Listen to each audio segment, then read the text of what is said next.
بسم اللہ الرحمن الرحیم۔ السلام علیکم۔ آپ دیکھ رہے ہیں MLC اردو اور میں ہوں آپ کا ہوسٹ، آپ کا دوست آصف جٹ۔ اچھا، اب پچھلی ویڈیو میں آپ نے دیکھا کہ میں نے افغانستان کے حوالے سے ایک جامع تفصیلی تجزیہ کیا اور اس میں نے طالبان کی پس منظر کے حوالے سے طالبان کا ماضی، طالبان کا حکومت بنانا، طالبان کا حکومت میں آنا، پھر 9/11 کا واقعہ ہو جانا، پھر اس کے بعد امریکہ کا آ جانا، پھر ایک گریلا وار شروع ہو جانا، تو یہ سارا میں نے آپ کو ایک اس پہ مفصل روشنی ڈالی۔ پھر میں نے بتایا کہ اگلے مرحلے میں یہ بتاؤں گا پارٹ 2 کے اندر کہ اس وقت افغانستان کے اندر یہ جب میں ویڈیو بنا رہا ہوں تو 15 اگست ہے اور 5 محرم ہے اور رات کے 10 بجے کے وقت ہو چکا ہے۔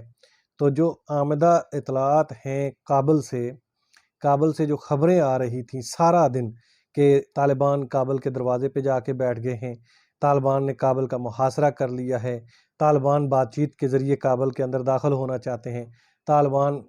اس طریقے سے مذاکرات کر رہے ہیں، صدارتی محل میں مذاکراتی ٹیم بیٹھی ہوئی ہے، فلاں جگہ پہ یہ وہ، اس طرح کی عجیب ہر طرف سے خبریں موصول ہو رہی تھیں۔ تو پھر شام کو پتہ چلا کہ طالبان کابل کے اندر داخل ہو گئے ہیں، اشرف غنی بھاگ چکا ہے، فرار ہو چکا ہے، استعفیٰ دے دیا ہے۔ اور پھر ایک سوشل میڈیا پہ ایک خبر میں نے یہ بھی دیکھی ہے کہ جس کے اندر بتایا گیا ہے کہ ملا عبدالغنی برادر کو جو ہے قائم مقام افغانستان کا جو ہے طالبان کی طرف سے صدر منتخب کیا گیا ہے اور انہوں نے اپنا عہدہ سنبھال لیا ہے۔ اب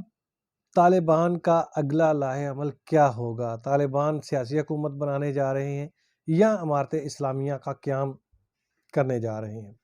طالبان کی چونکہ یہ ساری لڑائی شریعت کے نفاذ کی تھی، شریعت کے پرچم کو بلند کرنے کے لیے تھی، انہوں نے الحکم للہ کے نعرے کے ساتھ اپنی منزل کا تعین کیا اور اپنی منزل کی طرف پیش قدمی کی۔ 21 سال کا یہ دورانیہ جہاں انہوں نے لاکھوں اپنے مجاہدین کی قربانیاں دی، شہادتیں بھی ہوئی ہیں، زخمی بھی ہوئے ہیں، معذور بھی ہوئے ہیں، اور پھر دشت لیلہ کی جو دردناک داستان ہے جو جنرل مالک دوستم نے مطلب ان کو کنٹینروں میں بند کر کے فائرنگ کی، پھر ان کو دشت میں چھوڑ دیا گیا، صحرا میں ہزاروں 10,000 سے شاید زیادہ جو اس وقت طالبان شہید ہو گئے۔ پھر دنیا کے اندر اس وقت طالبان کے ساتھ جو دنیا کا رویہ تھا وہ کیا تھا؟ سوچنے کی بات یہ ہے کہ آج یہ تو پھر وہی بات ہوئی کہ جس کی لاٹھی اس کی بھینس۔ آج طالبان اقتدار سنبھال چکے ہیں، فتوحات کے اوپر پہ در پہ فتح حاصل کر رہے ہیں، علاقوں کے علاقے قبضے میں لے رہے ہیں، گورنر ہاؤس کیا، صدارتی محل کیا، صوبائی دارالحکومت کیا، چھوٹے بڑے شہر قصبے گلی کوچوں میں طالبان کے پرچم لہرائے جا رہے ہیں، طالبان کو لوگ استقبال کر رہے ہیں، طالبان کے آنے پر لوگ خوشیوں کے شامیانے بجائے جا رہے ہیں، مٹھائیاں تقسیم کی جا رہی ہیں، طالبان رہنماؤں کو پھولوں کے ہار پیش کیے جا رہے ہیں۔ لوگ یہی چاہتے ہیں کہ طالبان حکومت سنبھالے کیونکہ طالبان کا ایک دور وہاں کی عوام دیکھ چکی ہے۔ اب اصل جو طالبان کے ساتھ اس وقت جب کمزور تھے تو جن لوگوں نے ان کو ڈالروں کے عوض بیچا، دنیا کا کوئی ملک کسی بھی طرح سے یہ قانون نہیں اپنے اوپر مانتا یا اس کی عوام اس چیز کو قبول نہیں کرتی کہ ایک ملک کے حکمران کی طرف سے ایک نمائندہ اگر آپ کے پاس موجود ہے اور آپ ایک حملہ ہوا، ایک میزائل گرا اور آپ نے اٹھا کے اس کا سفیر ہتھ کڑیوں میں جکڑا اور حوالے کر دیا۔ آج صرف ایک صدارتی محل تھا اشرف غنی کے پاس اور آپ نے اس کے سفیر کو سرکاری پروٹوکول دیے رکھا ہے اور ابھی بھی شاید پتہ نہیں اس کے حفاظتی اقدامات کیے جا رہے ہیں۔ تو اس وقت آپ کو کیا تھا؟ ڈالروں کی چمک تھی، آج طالبان کی فتح کے آگے ڈالر ماند پڑ گئے ہیں۔ فیصلے صدیوں کا وہ منظرنامہ بنا جاتے ہیں، لمحوں نے خطا کی صدیوں نے سزا پائی۔ ابھی آگے دیکھیے ہوتا ہے کیا۔ طالبان وہ طالبان نہیں ہیں، وہ خود بھی اقرار کر رہے ہیں کہ ہمیں تجربہ نہیں تھا۔ تجربہ تھا، سب کچھ تھا۔ اب مجھے یہ بتائیں کہ طالبان کے ساتھ جن لوگوں نے، جن گروپوں نے، جن علاقے کے لوگوں نے قربانیاں دی ہیں اور اتحادی افواج کے خلاف وہاں پر ان کے شانہ بشانہ لڑائی کی ہے، اپنی جانوں کا نذرانہ پیش کیا ہے، لڑائیاں کی ہیں، قید و بند کی صحبتیں برداشت کی ہیں، طالبان کی حکومت بنتے ہی کیا وہ ان سے لا تعلقی کا اعلان کر دیں گے؟ ایسا ممکن نہیں۔ سیاسی مصلحت کے طور پر کچھ ایسا رستہ ضرور نکالا جائے گا کہ ان گروپوں کے حوالے سے یا ان لوگوں کے حوالے سے ان کو منظر عام سے جو ہے ان کا منظر نامہ جو ہے نا بالکل بدل دیا جائے، ان کا تعارف، ان کا نام نشان ایک کچھ وقت کے لیے ختم کر دیا جائے اور ان کا ذکر سٹیج کے اوپر لینا چھوڑ دیا جائے۔ سٹیج سے مراد میڈیا کے اوپر یا اپنی محفلوں کے اوپر یا کسی بھی حوالے سے۔ لیکن ماضی کے اندر طالبان کے محاذوں کے اوپر جو خط تھے، جو بارڈر لائن تھی دشمن کے سامنے جہاں پہ وہ کھڑے ہو جاتے تھے، تخار تھا، چاریکار تھا، قندوز تھا، قطع رحمانیہ، یا یہ جو لڑائیاں ہوتی تھیں تو وہاں پہ جو خط بن جاتے تھے تو وہاں پہ ایک حصہ پنجابیوں کو دے دیا جاتا تھا، دوسرا حصہ عربیوں کو دے دیا جاتا تھا، مطلب کچھ نہ کچھ ان علاقے کے لوگوں کو دے دیا جاتا تھا شمالی اتحاد کے خلاف لڑائی لڑتے ہوئے۔ اب چونکہ عالمی اتحاد کے خلاف لڑائی لڑنے میں کافی سارے لوگوں نے، کافی سارے ملکوں کے عوام اور نوجوانوں نے حصہ لیا ہے اور یہ خالص جہاد کیا ہے۔ طالبان نے جو لڑائی کی ہے یہ نہ امریکی مفادات میں تھی، نہ رشیا کے مفادات میں تھی، نہ پاکستان کے مفادات میں تھی،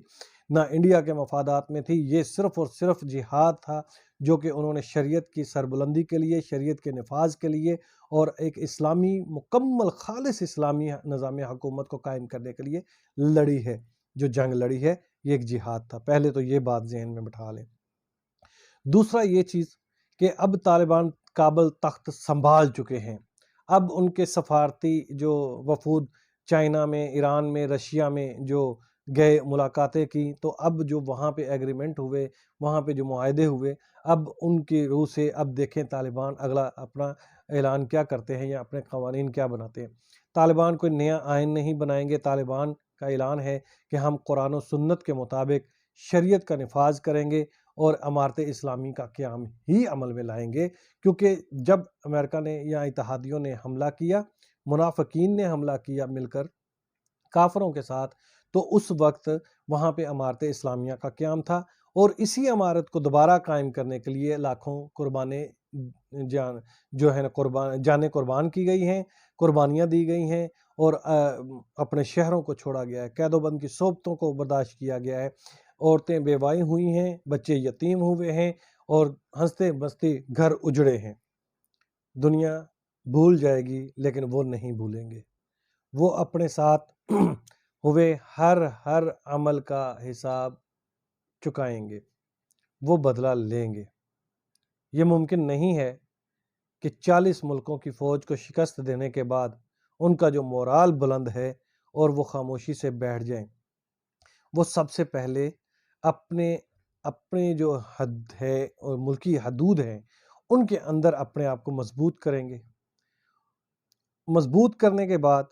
وہ اپنا سٹرکچر پھر سے دوبارہ بنائیں گے، وہ پھر عالمی سطح پر عالمی حالات کے مطابق اپنے اگلے اقدامات کا وہ جو اٹھانے ہیں ان کا جائزہ لیں گے۔ اس کے بعد جا کر پھر وہ ایسی حکمت عملی اپنائیں گے کہ نہ طالبان کا نام آئے گا اور پوری دنیا میں جنگ رہے گی۔ لگتا ہے ایسا ہی ہے کہ دنیا کے وہ ممالک جو اتحادی تھے، اس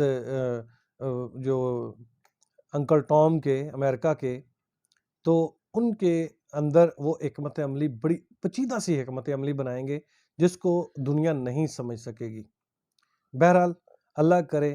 کہ طالبان اپنے ملک کے اندر ایک اچھا نظام حکومت قائم کرنے میں کامیاب ہو جائیں اور وہ اپنی سرحدوں کے اندر ہی اپنے نظام کو رکھیں، دوسری دنیا کے ممالک ان سے متاثر نہ ہوں۔ ان کے جو متاثر ہونے سے مراد یہ کہ جو خطرات منڈلا رہے ہیں اب دیگر دنیا کی سرحدوں کے اوپر، وہ خطرہ ختم ہو جائے۔ کسی حکمت عملی کے تحت یا کسی مصلحت کے تحت اگر ابھی وہ طالبان کسی چیز کا اعلان نہیں کر رہے تو یہ ان کی دور اندیشی ہے، وہ پہلے سے ہی اپنا لائحہ عمل بنا چکے ہوں گے صرف انہوں نے ایک مضبوطی حاصل کرنی ہے، دنیا کے چند ممالک کو اعتماد میں لینا ہے، اور اس کے بعد دنیا کی جو ہے نا سپر پاور کو توڑنے کے بعد حق تو ان کا بنتا ہے کہ یہ سپر پاور ہے۔ دیکھیں، یہ عبرت ہے ان لوگوں کے لیے جو دنیا کے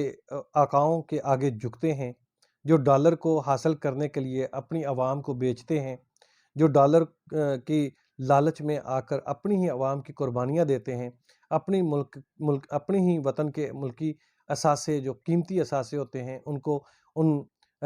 آقاؤں کے ہاں گروی رکھواتے ہیں، اور ان کے کہنے پر اپنے ملک میں مہنگائی کرتے ہیں، جا بجا ٹیکس لگاتے ہیں، جا بجا جو ہے غربت کو بڑھانے میں کردار ادا کرتے ہیں، بے روزگاری بڑھتی ہے۔ یہ عبرت ہے ان لوگوں کے لیے کہ جھکو صرف خدا کے لیے، خدا کے آگے، نہ کہ تم کسی ایسے کے آگے جھکو جس کا نہ اپنے اوپر زور چلتا ہے، نہ وہ کسی کے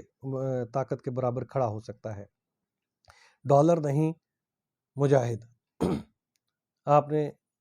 ماضی کے اندر جو غلطیاں کی ہیں ان کو ابھی سدھارنے کا وقت ہے، ابھی سدھاریں، اب بھی اپنی ماضی کی غلطیوں کی طرف دوبارہ قدم نہ بڑھائیے گا۔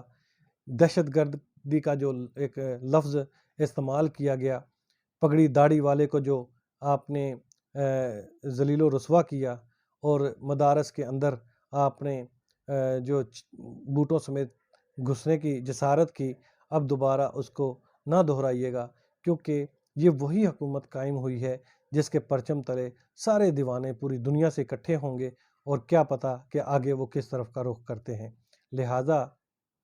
ان کے ساتھ دوستانہ رویہ اپنائیں۔ اچھا ہے، ابھی تک آپ کا دوستانہ رویہ ہی ہے، اور جن ممالک نے وہاں پہ اپنی زیادہ وہ انویسٹمنٹ کی ہوئی تھی ان کے لیے بہت بڑا جھٹکا ہے۔ طالبان نے اپنا بجٹ بنانے کے لیے کسی کے آگے کچکول نہیں اٹھانا، طالبان نے جدید اسلحہ خریدنے کے لیے کسی کے آگے جا کر منتیں ترلے نہیں کرنے، انہوں نے اسلحہ بھی حاصل کر لیا ہے، انہوں نے جدید ٹیکنالوجی بھی حاصل کر لی ہے، انہوں نے مال غنیمت کے اندر اتنا دولت کا انبار اکٹھا کر لیا ہے کہ وہ انشاءاللہ بیت المال کے اندر جائے گا اور تمام مستحقین تک بھی پہنچے گا، ان کے دفاعی ادارے بھی مضبوط ہوں گے، اور ان کے عوام بھی خوشحال ہوگی۔ وہ ٹیکس نہیں لگائیں گے، وہ زکوٰۃ کے نظام کو فعال بنائیں گے، وہ بیت المال کو صحیح معنوں میں جو ہے خدمات سر انجام دیں گے، بیت المال کے جو فرائض ہوتے ہیں وہ ادا کریں گے، اور وہ مثال بنیں گے دنیا میں، جیسے پہلے مثال بنے اب بھی وہ مثال بنیں گے۔ اس لیے طالبان کے اگلے لاہے عمل کے حوالے سے اشارتاً جو بھی باتیں کیں، امید ہے عقل مند سمجھ گئے ہوں گے۔ لہٰذا اللہ نہ کرے کہ کوئی ایسے حالات دنیا میں آئیں کہ تمام دنیا کے کچھ ایسے ممالک کو اپنی سرحدوں کے اوپر خطرات کے بادل منڈلاتے نظر آ رہے ہیں، وہ جلد سے جلد چھٹ جائیں، اور دوستانہ رویہ ہو، اور امن کا ماحول ہو، اور مہاجرین واپس اپنے گھروں کو جائیں، اور دوسرے جو میزبان ہیں وہ بھی اپنی سرحد کے اندر ان کے ساتھ اچھی خوشحالی والی ایک رسم کو بڑھائیں، اور یہ جان لیں کہ داڑھی، پگڑی اور مدرسہ یہی اصل میں فاتح ہے، یہی اصل میں طاقت ہے۔ انہی کے ساتھ ہی دفاع مضبوط ہوگا، انہی کے ساتھ ہی اسلام کا پرچم بلند ہوگا، اور انہی کے ساتھ ہی سرحدیں بھی محفوظ ہوں گی۔ اس کے ساتھ ہی اجازت دیجیے، اللہ حافظ، دعاؤں میں یاد رکھیے گا۔